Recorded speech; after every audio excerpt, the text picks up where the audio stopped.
Ke ga wunan da Allah.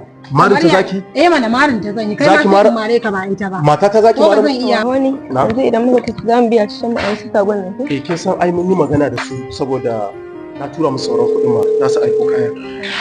Wannan shine dalilin. Amma yanzu ba wani matsala bane kin gane?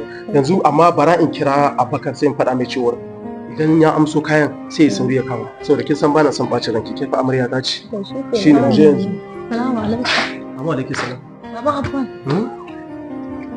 Yanzu za mu fita ne? A'a za dai mu fita ni da ita. Ina za ku je? Za mu je shopping. Ba jiya kun je ba? To dan jiya mun je yau shine ba za mu je ba, tafiya za mu yi. To ai yau na ga kwana na ne ko kwanan jira ko kwanan ki ne, ai ita amarya ce. Wai me yasa kwata-kwata tun da kai auren nan ka canza hali ba ka mun adalci? Ba wai bana miki adalci ba.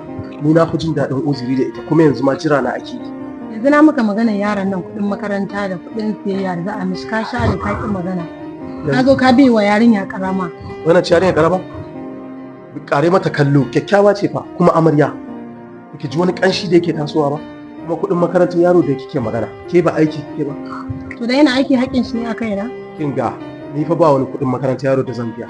Idan za ki biya kawai ki biya. Ba zan biya ba. Ok, ba za ki biya ba ke? Har zan yi magana ma ki yi? Na faɗa. Haka ma za ki ce? Ba ki ganin amarya ce yar shaloliya ba ki ga yadda take ba? Ke ba ki gani ba? Wani ba mu da time ka zo mu tafi. Ok, to kin gani. Ke tsaya da Allah. Karere. Ban gane karere ba. Ai ban gane abin da kuke nufi. Amarya ta ce fa. Amaryar taka. Kin ga ba ma da wannan. Sai mata dukan tsiya a nan wajen. Bari ka ga. Ke ga wunan da Allah.